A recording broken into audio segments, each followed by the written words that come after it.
What is up, everybody? It's Animac here for AnimeUproar, and today I will be explaining and analyzing the very latest game-changing events in the Black Clover story, including the rage of Osdas Demon, Dante's secret master plan, and the long-awaited introduction of what might be the mysterious and elusive vice captain of the Black Bull Squad. Way back in January of 2017, Yuki Tabata confirmed in an interview that the Black Bulls do have a vice captain, but he or she has not been introduced yet.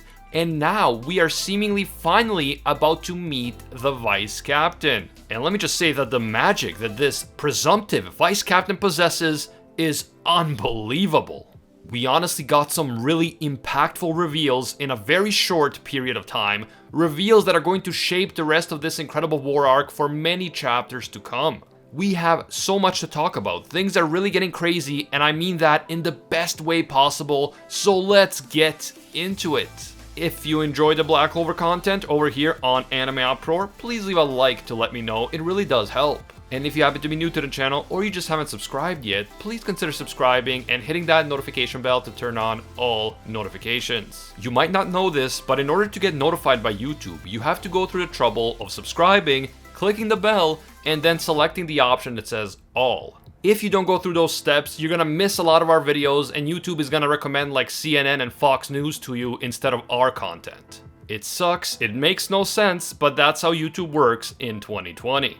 You can also hit me up on Twitter and Instagram at AnimeUproar. Finally, this video will of course contain Black Clover manga spoilers. As opposed to some other shows like MHA or Demon Slayer, the manga of Black Clover is not that much ahead of the anime. However, it is still a bit ahead, so please proceed with caution, you have been warned.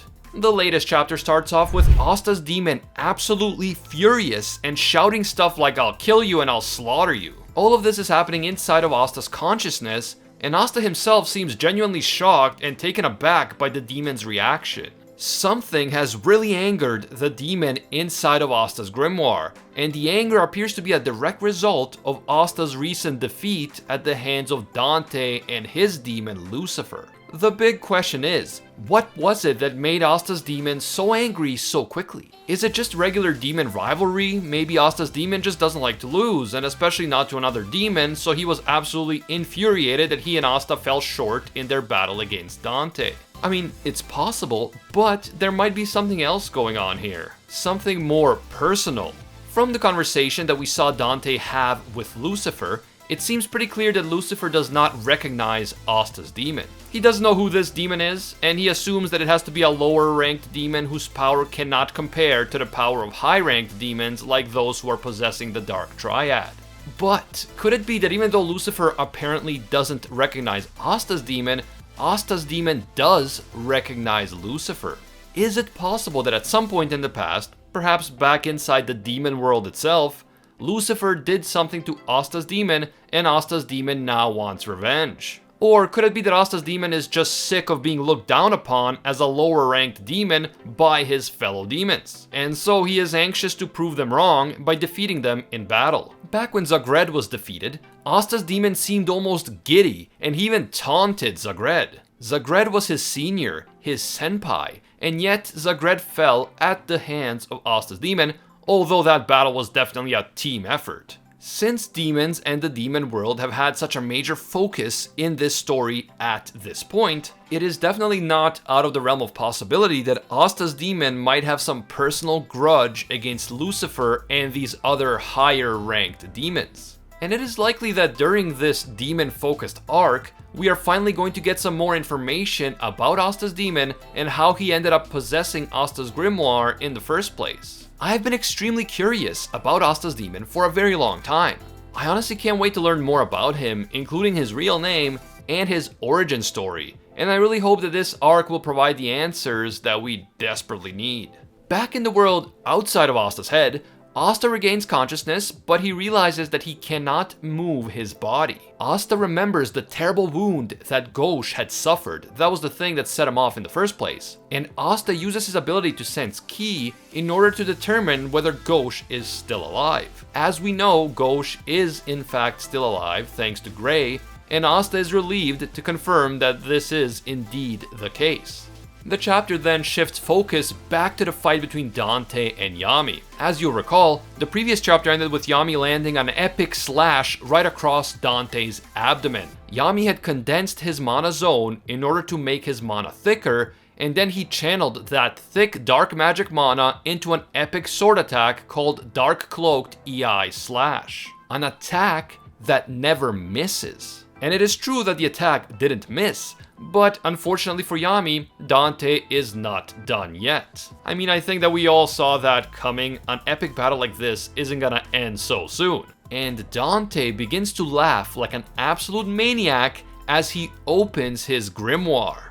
In the next moment, Dante begins to use a completely different type of magic from the gravity magic that he has been using thus far. This magic allows Dante to manipulate the flesh on his abdomen until the entire wound is healed within seconds. This is especially significant because the injury was caused by a combination of a blade and dark magic, but Dante is still able to almost instantly heal himself. And if you're thinking that maybe this is some kind of weird use of gravity magic in order to control his own flesh, Vanessa actually confirms that this healing magic appears to be a completely different magic attribute from the gravity magic that Dante had been using up to this point. Both Vanessa and Yami are confused as to how Dante is able to use two completely different magic attributes. It seems to me that there are several possible explanations for why Dante is able to do this. The first is that Dante had his own magic attribute before he was possessed by the demon Lucifer.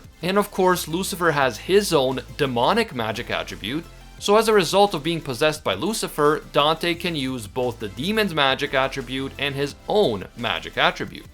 Since this healing spell looked quite demonic to me, and it actually reminded me of some of Zagred's magic, I would assume that gravity magic is Dante's original magic attribute, and that this healing spell came from the demon himself. Now, that isn't to say that Dante's gravity magic wasn't affected by Lucifer. I think that Dante's original magic has become much stronger thanks to the demon, but it is likely that on top of strengthening Dante's original magic, Lucifer also has a unique magic attribute of his own that Dante now has access to. Asta, of course, doesn't have the luxury of using multiple magic attributes because he himself was born with no magic. So the only magic attribute that he can use is the anti-magic that comes from his demon. However, assuming that members of the Dark Triad were all born with some type of magic, it is likely that all three of them have access to at least two magic attributes: their original attribute and a secondary attribute that they have acquired from their respective demons. However, even though I believe this to be the most likely explanation, we have to remember that alternative possibilities have already been established in the Black Clover story, including of course Mars's ability to use both crystal magic and fire magic because the Diamond Kingdom was able to artificially fuse two grimoires together in order to create one grimoire with two separate magic attributes. Dante's situation does not appear to be a case of an artificially fused grimoire, but I still think that we have to at least mention that possibility. At this point, Dante goes from a dignified man of culture to a full-blown psycho. He starts praising Yami for making him feel envy, wrath, and hate, since those are the exact things that excite him and make him feel alive. As we know, he thrives on malice and evil intent. We learn that earlier in his life, Dante was incredibly bored and nothing satisfied his malice. He killed people and animals, burned entire castles to the ground, and yet he always felt bored and unsatisfied. Yeah, this is definitely not a huge red flag for a total and complete psychopath. Dante also didn't have any facial hair earlier on in his life, so he basically looked like a generic protagonist from a high school anime with the additional quality of being a depraved lunatic, of course. As Dante talks excitedly about Yami being the one who will open up a more magnificent world, Yami is just creeped out by Dante and he calls him a psycho with a hipster beard, which is pretty accurate, not gonna lie. Dante's got like this carefully trimmed Van Dyke beard thing going on, meanwhile Yami just has good old-fashioned manly scruff. Yami is highly skeptical about all this talk coming from Dante about Yami being some sort of magical key to another world. But Dante goes on to explain that using Yami's dark magic and William's world tree magic, he can open up a magic channel called the Tree of Qliphoth. Not really sure if that's the right pronunciation, but let's go with it. If this magic channel is activated, this world will become linked to the underworld. And this means that an army of demons will be able to pour into this world freely and turn this world into a place that is absolutely overflowing with malice. This would presumably ensure that Dante is a lot less bored in the future. In the panel where Dante announces this, we can see that the demons apparently come in all sorts of shapes and sizes. There seem to be demons with more than 2 eyes, demons who look like giant worms, and so on. All the Black Bulls are extremely freaked out when they hear all of this, and Yami concludes that Dante's plan is too dangerous to be tolerated. Yami decides that he must stop Dante right here and now. He cannot risk allowing Dante to get away and turn his insane plan into reality. Not only does the plan require Dante to capture William, and of course Yami himself, but if more demons are allowed to enter this world, the Dark Triad will be just the beginning of the world's problems. Even on their own, the Dark Triad are already a massive danger to the entire world. We still haven't even seen Vanica and Megicula in action, but both Dante and Xenon have already demonstrated that they are incredibly dangerous and that their magic is extremely deadly. I'll be honest, when I first saw the words Tree of Qliphoth, I thought that this was just like a word that Tabata invented for the purposes of Black Clover. This tree, as shown in the chapter, looks a lot like the Sephiroth tree, and the Sephiroth tree, or the Tree of Life, was already referenced in Black Clover with the elves and the apostles of Sephiroth. So I kind of just assumed that this was another allusion to the same thing. However, when I actually looked up the Tree of Qliphoth, I realized that this was a separate concept in the Kabbalah, which is a specific school of thought within Jewish mysticism. The Qliphoth are the representation of evil or impure spiritual forces, and they are considered to be the polar opposite of the Sephiroth. The Qliphoth represent spiritual obstacles to holiness and purity. They are metaphorical shells which conceal holiness and are synonymous with impurity. They are also directly connected to the other side, the realm of evil. So it is clear that this Tree of Qliphoth that Dante mentions is directly connected to the Qliphoth in the Kabbalah. And it appears that this tree is the direct opposite of the Tree of Life that the apostles of Sephiroth used to open the Shadow Palace, which, as we know, is a magical space located between the realm of the living and the underworld. It seems that just like the Tree of Life allows the elves to open a magical space between worlds, so too the Tree of Qliphoth, this Tree of Death, is able to open a magical portal between worlds. And Dante wants to use this portal to allow countless demons to enter this world in order to create absolute chaos. This is a very interesting concept. We have the Sephiroth and the Qliphoth, the Tree of Life and the Tree of Death, light and darkness, elves and demons. And the fact that Dante is planning to open a portal between the human world and the demon world might mean that we are going to have a demon world arc sometime in the future, which is a prospect that I find absolutely fascinating. In all likelihood, we're going to meet new demons, we're going to explore new worlds, we're going to learn more about Osdas Demon, and it all sounds extremely cool to me, and I really look forward to it. After all of this, the chapter quickly shifts to a completely different location. It takes us deep inside the snowy Spade Kingdom, and we are taken inside a massive castle, which is presumably located inside the Spade Kingdom capital. We see 2 dark disciples strolling through the castle and talking about how bored they are. Apparently all of these guys are extremely bored if they're not like torturing or murdering someone. One of the men says that there have been some rumors recently about a Clover Kingdom spy who managed to infiltrate the Spade Kingdom. But the other man dismisses the rumor, saying that any such spy mission would be a disaster for the spy himself. Nonetheless, the chapter then jumps to Dante's private quarters, where a mysterious hooded figure is going through Dante's personal papers. The notes that the hooded figure is looking at appear to show the Tree of Qliphoth, and presumably these notes are detailing Dante's plans for opening the portal between this world and the demon world. Suddenly, a Spade Kingdom official enters the room and demands to know what the hooded figure is doing there. The official quickly concludes that this must be the infamous spy, and he prepares to destroy the spy with his magic cobra thingy. But the spy just suddenly disappears into the shadows beneath his own feet. And moments later, this same person emerges from the Spade official's own shadow, grabs him, and pulls him into the darkness below until there is no trace left of either person. It is as if both men were never even there. The next panel shows the same hooded figure emerging from the shadows yet again. And as he or she walks through the castle, we see the symbol of the Black Bulls emerge from beneath the hooded figure's flowing robes. And that is how this incredible chapter ends, with a number of massive reveals that are about to change the game in Black Clover and completely shift the focus of this entire war arc. We just saw the unprecedented rage of Osdas Demon, and it is safe to assume that we are going to learn more about the anti-magic demon and his backstory sometime soon. We also witnessed Dante revealing his master plan to Yami, a plan that includes using dark magic and world tree magic to open a portal between this world and the demon world. Finally, we learn that an as of yet unknown member of the Black Bulls has been on a secret mission to infiltrate the Spade Kingdom as a spy. This unknown member has some pretty incredible shadow-based magic, which allows him or her to travel through shadows and to make others disappear without a trace within those same shadows. Earlier on in the story, Yami said that there were more members of the Black Bulls out there, but some of them were out on missions, and that is why they're never around.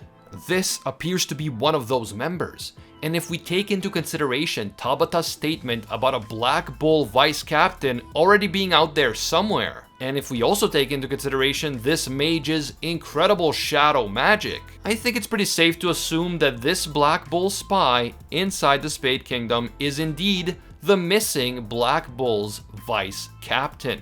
Since the Black Bull spy was wearing a cloak, it is impossible to tell what they look like or whether the person is a man or woman. Way back in chapter 2 of Black Clover, we saw a bunch of silhouettes of the Black Bull members. And one long-haired silhouette in particular appears to be a member that we haven't met yet. Could this be the spy inside the Spade Kingdom and the missing vice captain of the Black Bull squad? Oh man, I honestly can't wait to find out. My curiosity has been piqued after that brief scene inside the Spade Kingdom castle, and I am really looking forward to the official introduction of this mysterious spy and their incredible shadow magic. This really was a crucial chapter that set the stage for future developments in the story. The pieces are falling into place, and the epic battle between the Dark Triad and the Clover and Heart Kingdoms is heating up in a big way. I assume that the next step will be to see what's going on in the battle against Vanica and Megicula, and then eventually everything will come together in a final epic showdown. A showdown that will feature all three members of the Dark Triad, the Black Bull Spy, and a lot more. Let me know what you guys think. Is the spy inside the Spade Kingdom the missing vice captain of the Black Bulls? Also, why was Osdas Demon so infuriated? And what do you think about Dante's master plan? Could we be heading for a Demon World arc at some point in the future?